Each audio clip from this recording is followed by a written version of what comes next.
you have an intro, right? Yes, so we're about to start our meeting. This is the ATSP meeting number 2. Thank you for being part of this meeting.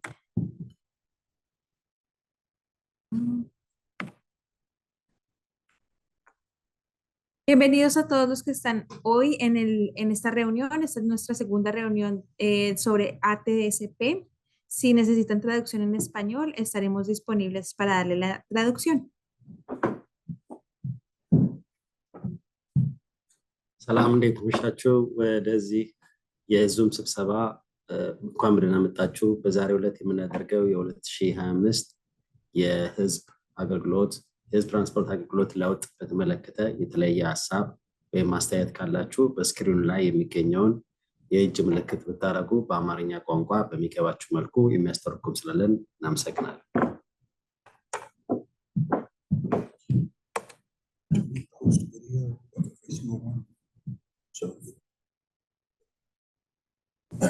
Okay, so if no translation is requested, we will start. I will hand it off to Tristan, who will be doing the presentation tonight. Thank you very much, and good evening. And again, welcome to the second community meeting for the fiscal year 2025 Alexandria Transit Strategic Plan. I am Tristan Cunningham. I am the service planning manager at DASH. I'm the substitute teacher for the evening. Our director of planning, Martin Barna, usually does these, but I'm happy to stand in for him and share our plans or our strategic plan, the draft of our strategic plan for Dash's services and programs in fiscal year 2025. Next slide, please. The Alexandria Strategic Plan is a plan that is developed every year with a 10-year horizon where we're looking out into the near and midterm future to identify services and programs that we want or need to change in the next year and possibly a couple years out following major developments that we're aware of or other milestones. And then a blurrier vision further out into the future. This year's plan, for fiscal 2025 will set the course that we're seeking to embark on from now through fiscal year 2034. The strategic plan represents the previous transit development plan. Most of what the public sees of it is semantic difference in terms, but there are a few items that I will point out throughout that make this document different and honestly more robust document from past plans, but that also changed the process of how they're developed in ways that might have future ramifications. We're obviously not going to go page by page through the plan tonight. That document, the draft of that document is available on our website at dashbus.com/strategic plan. Dash staff and the board of directors proposed the strategic plan. The approval is in the hands of our board of directors exclusively. The plan also serves as a document that guides city council's budgetary investment in our services. So there's sort of 3 prongs to this. There's Dash releasing the plan for public comment, the board receiving that comment, making a decision that they would like to see the plan enacted as proposed or as modified by public feedback, and then how much of that plan can we implement with the funding that comes from the budget process that's spearheaded by City Council. There'll be some discussion of that this evening because there are some service implications from the draft budget that we received very recently from the city manager's office. Next slide, please. One of the new requirements for one item that makes the Alexandria Transit Strategic Plan a bit different from past transit development program or plans is that our oversight group, the Virginia Department of Rail and Public Transportation, requires us to develop service standards that we use to compare our services against, to benchmark our services against, to make sure that they're worthwhile investments of state and local dollars. Some of the standards that we have proposed are a headway or frequency standard, where a route being proposed or a route in operation needs to fit the criteria in the table to the top right corner. There's 4 different classifications of our services under this standard. There's the frequent services that were emphasized heavily in the Alexandria Transit Vision Plan that we implemented in 2021 with the new Dash network. There's the local services, which make up the balance of what wasn't improved by the vision plan, the commuter services, and of course the trolley. These are minimum standards. There are services today that exceed those standards. There are also services today that do not yet meet those standards, that we are working towards bringing up to those standards. Another metric that we've established is called service availability, where we are assessing citywide how much of the city's population lives within a quarter mile of frequent service. Our goal for that metric is 70%. We also have a goal for the percentage of city residents that live within a quarter mile of any service, and our goal for that is 90%. That was another item that we made dramatic strides towards with the Alexandria Transit Vision Plan, and proposals in this Alexandria Transit Strategic Plan, funding permitting, bring all of our services up to those standards. There are other standards shown both on the slide that I am happy to walk through with any questions. And of course, that is available in the full document. Next slide. By the way, if you do have any questions, feel free to just chime in whenever. It's a small group, and I'm happy to answer anything when and as it's relevant and when the question reaches your mind. So don't feel like you have to wait until the end. The most immediately impactful change that's being proposed within the Alexandria Transit Strategic Plan comes from the draft budget released by the city manager's office within the last couple of weeks. That is a reduction in service on line 104 from 30 minutes to 30-minute frequency to a 60-minute frequency. And this is a budgetary proposal that comes off of from an assessment, an annual assessment of system performance, where as a cost savings, the city manager's office proposed that we identify the lowest performing services we have, and that those come for proposal as this has. We are in the public comment phase of this, where we're hearing a lot of response from citizens that would like to see the service maintained at its 30-minute frequency. Many have noted that this service is still less even today than was operated in the past before the pandemic and before the new network, when that was operated at 20-minute frequency. This is the item that is, or one of 2 items that is in front of City Council. The feedback that we're receiving in this process is being funneled directly to our board of directors and City Council, such that we are making both parties aware of the sentiment against this change. But the final decision does lie with the City Council to continue providing a level of funding that supports the service at 30-minute frequency. I believe that final approval will come next month. There is a feedback form available at alexandriava.gov/budget. We're encouraging anyone to, or everyone to submit feedback through that form. We are, again, also passing along any written and verbal feedback that we get from these workshops. But your direct voice, your direct and word-for-word commentary can be directed through the feedback form on the city's website. Next slide, please. Now, at the same time, and I realize this could be a little confusing and perhaps sounds a bit like doublespeak, but at the same time as our strategic plan includes a service reduction proposal as part of the city's budget process, we are also advancing 3 currently unfunded service improvement proposals.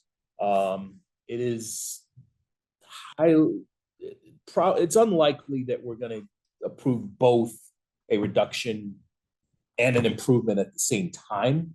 I can't speak to city council and their prerogatives, but I can say that that goes without recent precedent. So these proposals are not in contest with the 104 reduction proposal. These are our request to city council or city manager's office was to fund the service at the existing levels, and then in the later part of the budget process, when actual revenues have been realized, there's an add delete process where they pull from the unfunded list and provide funding for additional improvements. That's what has happened previous years.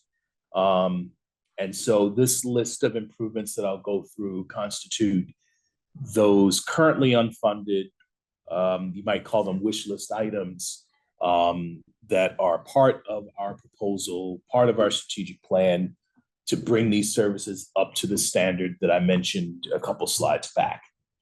The first priority number 1 here is increasing frequencies on line 32, which serves the Eisenhower corridor and some important job and residential centers on the west end. That is our least frequent weekday service.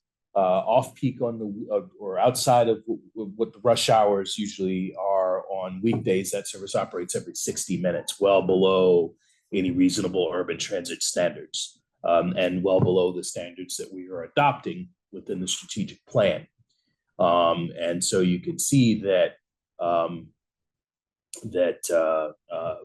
improving the service to the consistent 30-minute frequency all day long ticks the boxes in our Alexandria Transit Vision Plan, which was adopted by our board and city council as a roadmap for services going forward.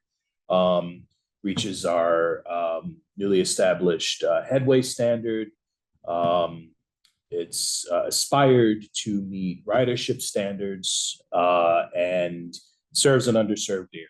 So lots of reasons bringing this to the top of our list. Next slide, please.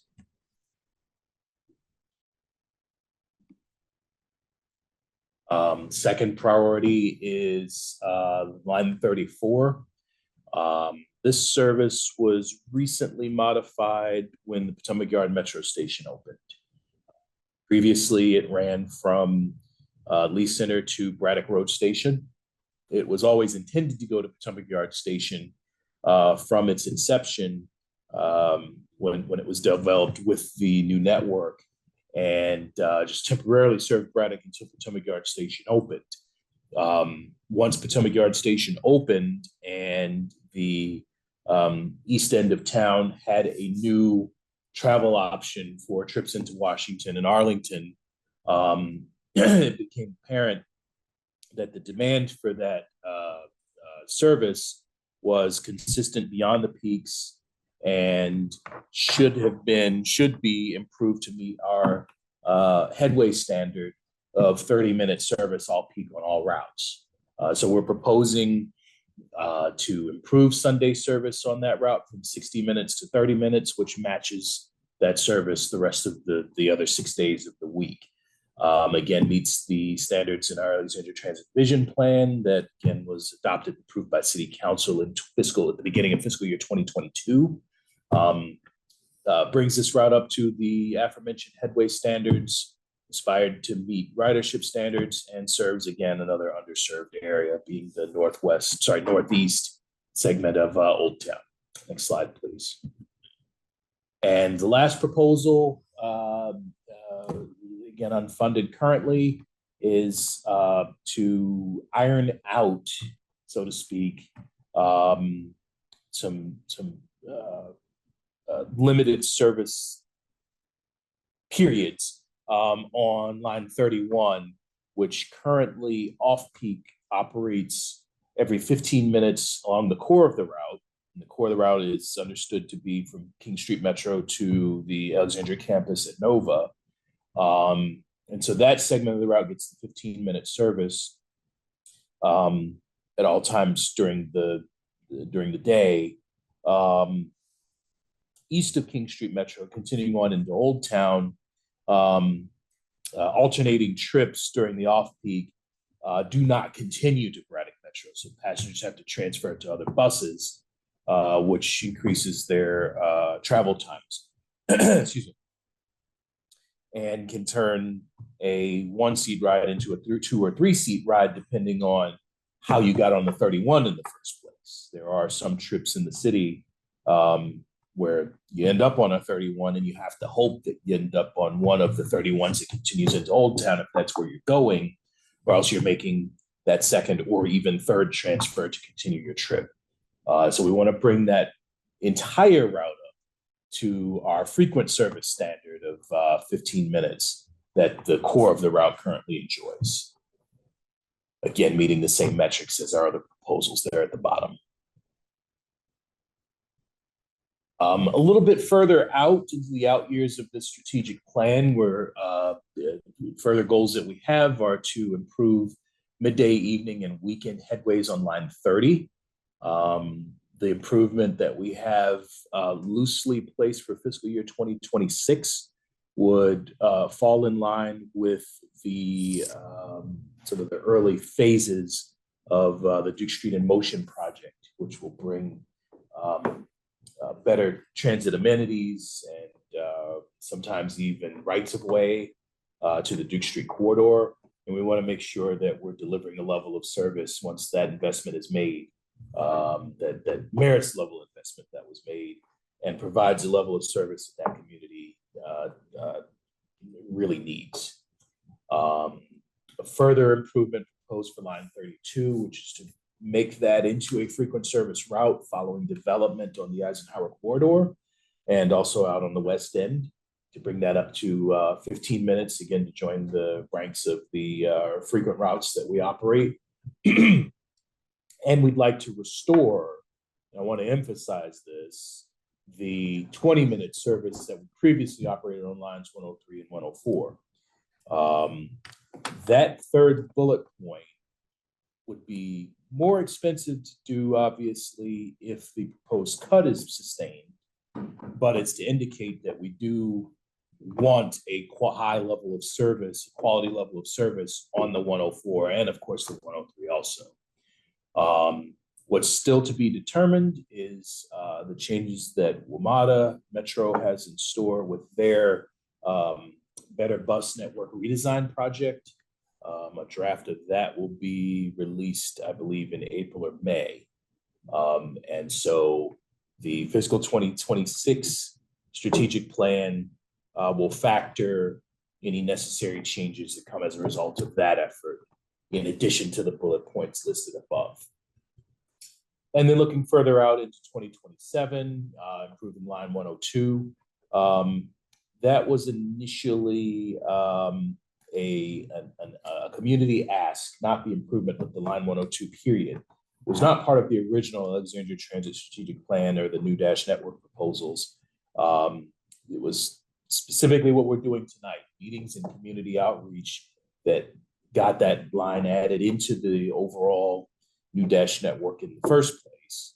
And so we are seeking to continue the improvement to that route in light of developments such as densification in the center city, as we're reaching some of the new developments around Southern Towers, in addition to the establishment of the Del Pepper facility, sort of the West End City Hall, as I've heard it called, out in the Mark Center, improving access to that facility.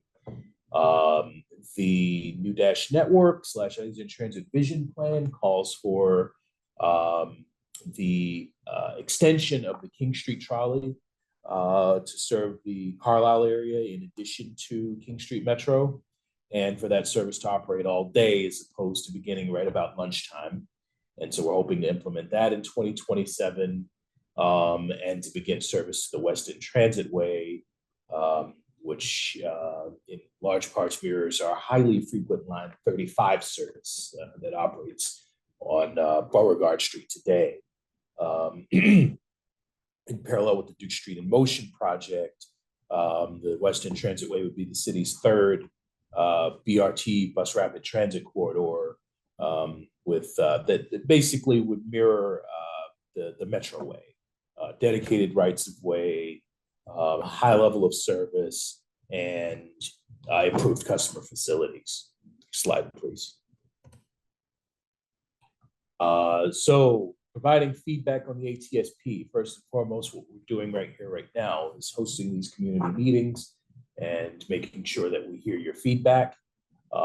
There will be, there was a public hearing on March 13th here at City Hall. We did have pop-up events as well, but the lines of feedback are still open on our website, via social media, and by email and telephone. Information currently displayed on the screen. You can go to dashbus.com/strategic plan and provide feedback that way. Next slide, please. And that is the end of my presentation. Are there any questions or discussion? Seems like we have one person that left. Okay, thanks.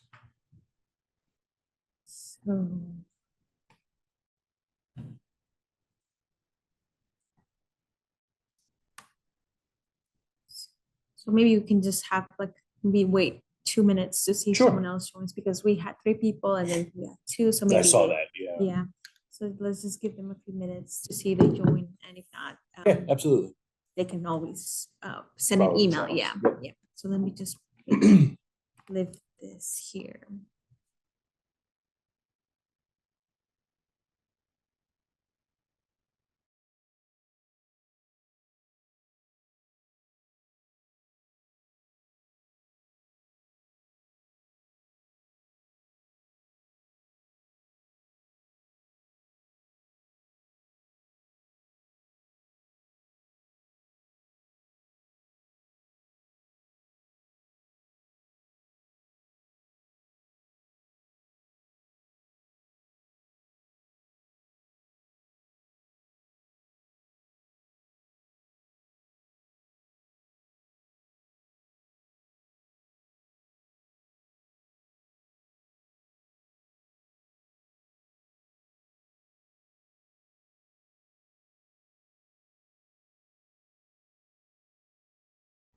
Okay, so we are going to end our meeting at 5:40, just in case someone else joins and has any questions or feedback they want to provide.